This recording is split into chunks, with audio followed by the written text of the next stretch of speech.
Hello ladies and gentlemen, I am BorderWise and welcome back to From the Depths, Most Wanted.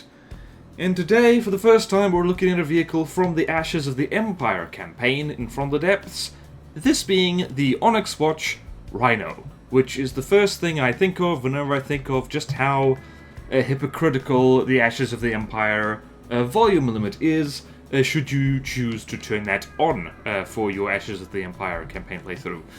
For those of you who are not fully aware, there is an option when you're playing the mainland campaign of From the Depths to restrict yourself, and only yourself, being the player faction, to vehicles that are 2000 volume or less. And then you almost immediately run into things like the Rhino, which is over 12,000 volume. So much for that.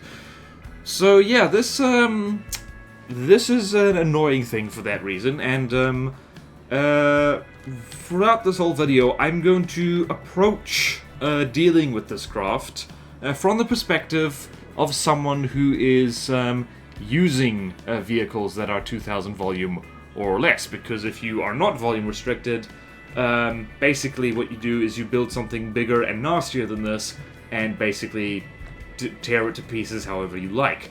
But if you do have that volume limit, that is the perspective we're going to be rolling with for this video. So, first of all, big hypocritical tank, 310,000 materials, and it's got a lot of cram cannons. They're all 1600 millimeter HE cannons, doing about 24,000 HE damage each. So yeah, these things they're quite strong, and main show is this big APS turret right here, 500 millimeters,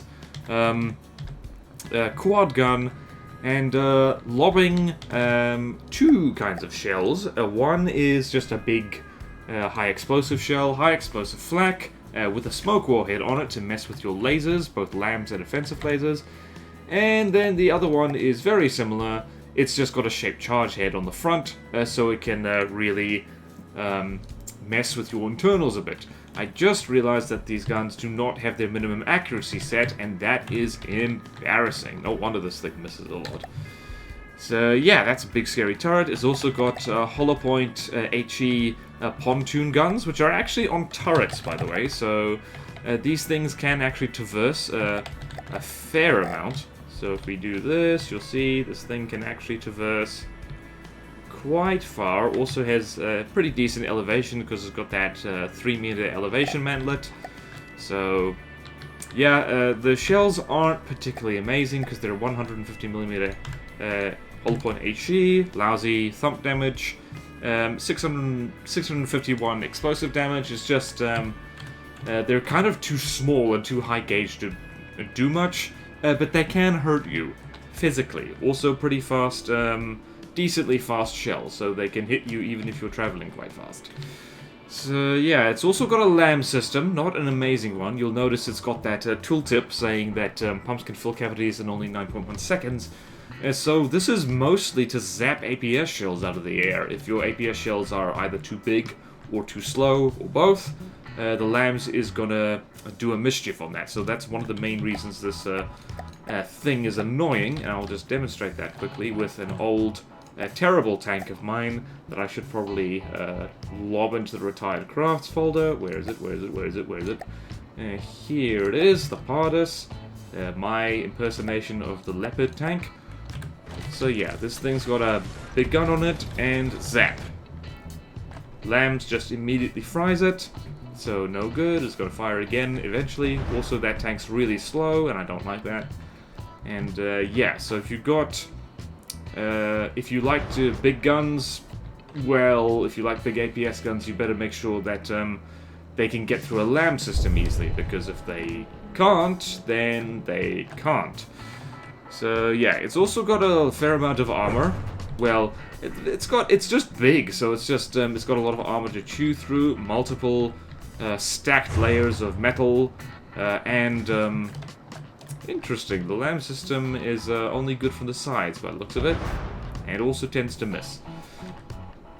But yeah, so multiple heavy armor, so just trying to blow this thing up with just pure explosives is not going to work very well.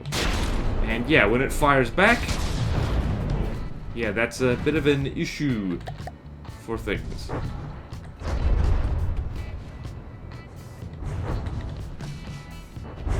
Yeah, it's also, I just noticed the main gun has slightly different, whatchamacallit?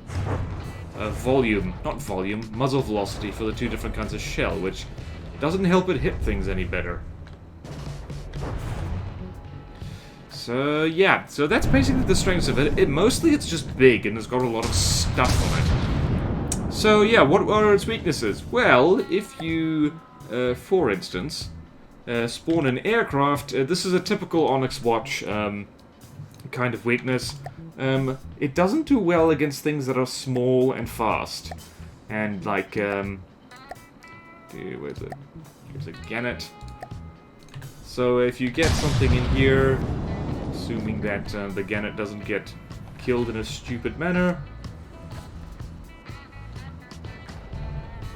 So the Gannet can't actually hurt this, but as you can see, it's pretty much stalemate because the Rhino can't exactly hurt the Gannet either. That's an interesting sentence, isn't it? Well, never mind, it did manage to hurt the Gannet.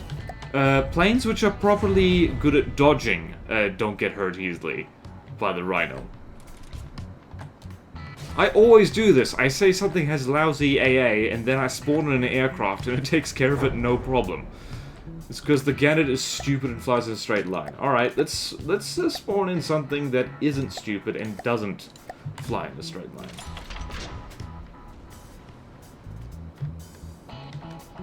And this is one of my aircraft, so hopefully, I don't get made a fool of right here. Yay! So anything that is fast and evasive, well, aircraft, and just anything really that is fast and evasive is mostly immune to this. I say mostly immune. It can still hit it if it gets lucky. My butt clenches every time it gets close. And on a similar note, despite the lambs and despite the sticky flares it kind of fires, it actually does not have very good missile defense, because these flares that get lobbed, they're just flares. There's no radar transmitters on them, so it's got no real defense against medium to large radar-guided missiles, which is exactly what the Sapphire B fires. So, assuming the damn thing actually gets the missiles on target, and they bounce off the terrain, and they're coming in, flanking, bang, bang. Hits them easily. So yeah, it's also got let's destroy the B for a second. It's also got exposed mantlets on the main gun here. So you might look at the mantlet and think, oh, no, that's not a huge problem, right? Mantlets are pretty tough. It still helps to armor them, because if you don't, anything that can kill them in one shot will kill them in one shot. As opposed to if you just stick, like, literally anything in front of them. Anything that can now kill the mantlet in one shot, now cannot kill the mantlet in one shot. Well, I say anything. It's like, it raises the bar for insta-kill. So yeah, that is a big weakness, and it also means that if a heat or hash shell hits this, it immediately fries what's behind it. Incidentally, that is the other problem with this, is that this thing has a weird... It kind of does have spaced armor, but not very good spaced armor, because it doesn't actually protect anything. Especially here on the main turret. This is just heat shells love this turret, or they love to gut it, simply because it's a layer of metal, a layer of heavy armor. It's quite high up as well, so it sits proud of the deck. Admittedly, it's got all this crenellations here that does help to protect it. But still, if you get heat or hash shells in here, I also think there's air gaps for the spalling to go here. Interesting. I think, yeah, hold on, I think there are. I think it does. So yeah, it's like, that main turret is very vulnerable to chemical armor busting. And also, both at the front and back and sides, it's got vital components in this airspace. So, heat shell goes in here, and immediately it can fry yummy things like lamb systems and cram cannon components. And same here on the back, even more so. It's right immediately into the guts of cram turrets. There's even, like, let's see here. Yeah, if this turret gets fried, it's actually going to lose one of their, like, main ammo customizers for the pontoon guns. Or the main one. Actually, you're right here into the cockpit. And you know what they say about the cockpit? It's where you sit. And same here on the sides. These pontoon turrets are partially armored, so just on the front. But on the sides, they're not. So if a heat shell, say, comes in here and penetrates this way, which they can very easily do, it's immediately disabling this turret. So these pontoon guns tend to get disabled quite easily. And yeah, over here they also have yummy destructible stuff like these ring shields, which, is this actually doing anything? It is doing anything. That's wacky. That's wacky. But yeah, so it does have ERA in here, but putting ERA on the opposite side of spaced armor means it doesn't actually function well as heat defense.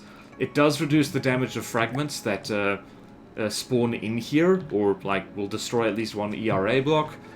But benefit isn't super good. You could accomplish something similar just by putting in like a proper line of spaced armor. So its armor design is mostly focused on being big rather than being efficient, which means that if you get the right gun set up, you can actually destroy this thing relatively well. But yeah, first, but you do have to survive what it throws at you, and so the first step to that is surviving what it throws at you. So let's go over here, spawn in the Rhino. And step one is don't fight fair. Since I'm going to assume that people are running with the volume limit, you have the advantages that you can swarm and surround large vehicles like this. And like I already kind of showed that with the Sapphire B, you spawn in a bunch of them. You can just literally run rings around it. But you can also do that with land vehicles, and that's not the right one. Where's me folder? Land vehicles, tanks, ironback. There it goes. I'm going to spawn in 4 of these, because that's just under the material cost of the Rhino itself. Go over here. Go over here as well. And just going to go here. And what we're going to see here is a number of demonstrations of how to survive it. Not only swarm them, so it can only really focus on one target at a time, or at least the main gun can only focus on one target at a time. And the second thing is that apart from the heat shells it fires, it tends to rely on explosive damage. So if you use lots of high armor rated material, like heavy armor, you will be able to resist its attacks a lot better. And yeah, also move fast, which, like I mentioned before, the guns don't actually do so well against fast, janky targets. The Ironbacks are not particularly fast. They are slow, and they tend to boggin around a lot, because I was a dummy, and they don't actually turn very well, because they're too long. But, yeah. Also, low profile, because hopefully we'll get to see, particularly with the cram shells, they tend to whiff over the top of things. Wow, that just really penetrated well. So, and whiff. Very convenient. Also, sticking repair tentacles on your dudes is a good idea. Wow, you got hurt. And spaced armor, I should mention, is a very good idea, because the Ironbacks do have spaced armor despite being so narrow. So they've got spaced armor in here for just the wheel protection that acts as a space.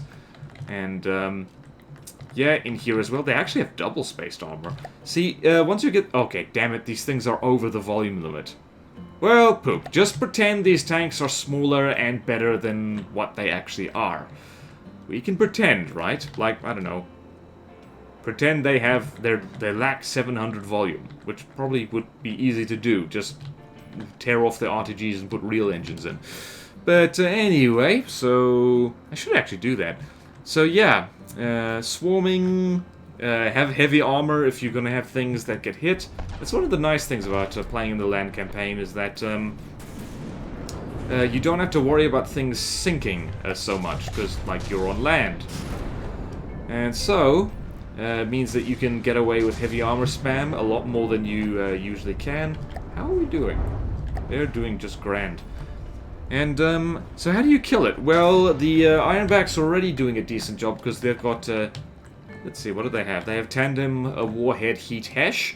And so, yep, this gun's already disabled, because fragments have managed to get in here and ruin it. Already disabled that ring shield. And what else is happening? What else is happening?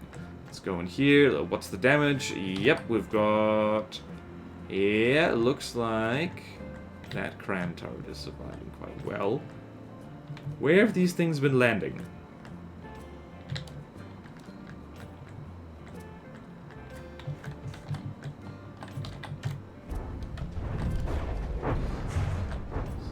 So yeah, it's big, it's scary, but the armoring is surprisingly poor when it comes to things like this.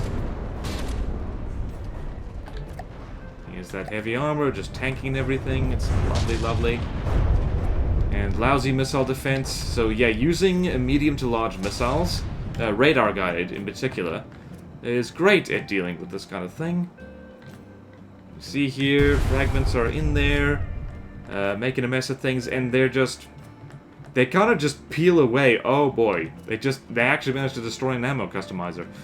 They do kind of tend to peel away the ERA in there, so really doesn't help that much. And where else is this thing getting hit? Is it getting hit over here? Yes, no, maybe so. So let's see, hopefully the main turret can get hit and we can see what's happening there. Actually, there's also an exposed wireless transmitter for the bearing rangefinder right here, which tends to get shot off really quickly.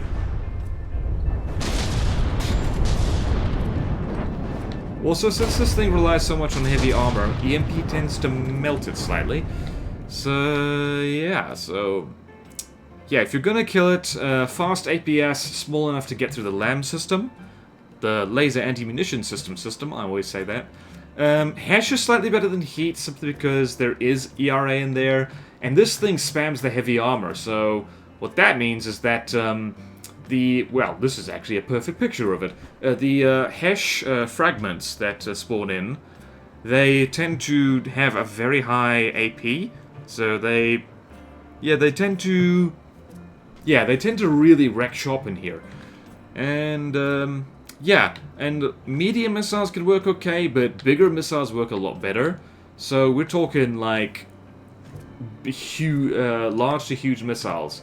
And I will demonstrate one design that I have developed for that. And the last time I spawned this in, it crashed OBS, so hopefully that doesn't happen again. So I'm going to spawn in our friend here. Please do not crash on me. It is summer, it is hot over here, down here in beautiful Aotearoa. And so it's called the Huge Penetrator. Yes, yes, yes, get all your jokes out of the way now. So here we are, Huge Penetrator. Huge Penetrator. And please do not crash OBS, you will make me cry. Okay, so this thing can deal with the Rhino in one shot if it hits in the right place. It probably won't. So because I should mention just how much damage this missile does. It's a huge missile, so it's set with a narrow angle frag, and so there's 56 fragments, and each one of them does over 75,000 damage. So it tends to punch holes in things quite well, and yeah, your heavy armor is irrelevant when this thing comes to town. Really want to capture this. Wait for it, wait for it, wait for it. It might just do it. Yep, there we go. So you see there, when you start using large or huge missiles, which collectively I just call big missiles, or I could just call them chunk missiles or something. Yeah, just inefficient armor schemes, even if they're on big craft, they don't stand up well to that. So Great way to deal with that. And the advantage of overheat is because those fragments don't care about air gaps whatsoever. I cannot believe it survived that. I also should mention that the main turret is very volatile. It doesn't have ejectors or anything like that. And also, on the top, you'll see here that where the turret actually is, it's just a single layer of heavy armor. So if you can land heat or hash or even EMP on top, you just completely compromise the defense surrounding the turret. And underneath is also only one layer. So if you're into using large missiles as mines, particularly 180-degree frag mines, you can kill it fairly well. You can do a real number on the main turret. Reload for the people. Huge missiles are ridiculously powerful. Like, they cost as much as small ships to fire and use. But ye gods, being able to do things like this makes them worth it, I'd say. Because they're almost impossible to shoot down. And they're just about to... Also the fact there's also an HE warhead on there that yeah, tends to gut things just a little bit. And because the Rhino is a big chonky thing, it's also kind of vulnerable to... It's also weirdly, it's more vulnerable to cram cannons than most things are. So if I go... let's go there and spawn in a Rhino. Then I will spawn in a Treadstone here. You might see something interesting. Well, the Treadstone's probably going to lose, so I'm going to spawn in 2 of them. Actually, I'm going to spawn in 2 of them on the White Flare side, because that's hilarious. And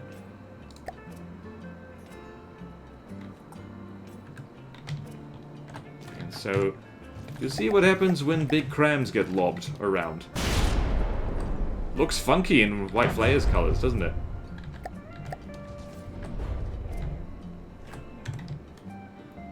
So yeah, can't really do much against crams with decent health.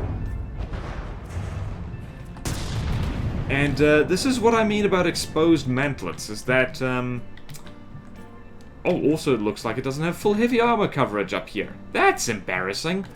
So yeah, that's... Those aren't even dedicated AP crams, they're just really big high explosive ones, and they just reduce the firepower of this main turret by 50%. So crams actually do okay against the Rhino. Bloody hell, how much damage did that do? A lot. Admittedly, this is a material disadvantage, or oh, it decapitated a turret. This is why you armor your turrets internally, people. And Treadstone's probably not doing very well either, because its tracks tend to be vulnerable to heat. Jeez, those are massive.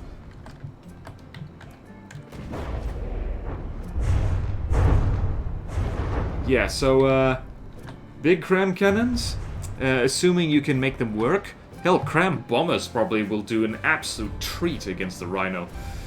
So yeah, that works. And also, last but not least, lasers. So if we spawn in... what's something... spawn in... Also particle cannons, I should mention. But particle cannons kind of work against everything, so Mama shark, And over here, I will spawn a laser thing, which of course means a lightning hoods thing. What? So let's spawn in... What's an annoying thing? Let's spawn in 2 axolotls.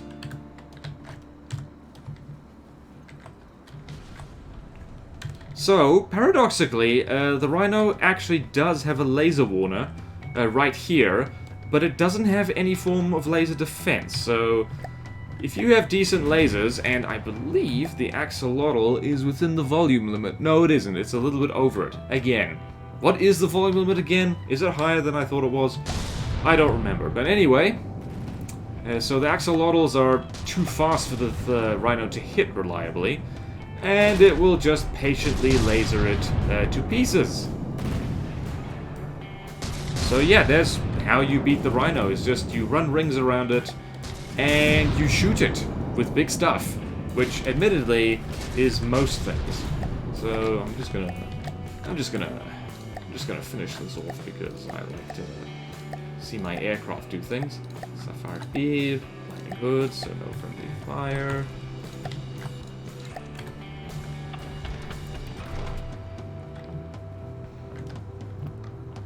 So yep, and bang, big missiles.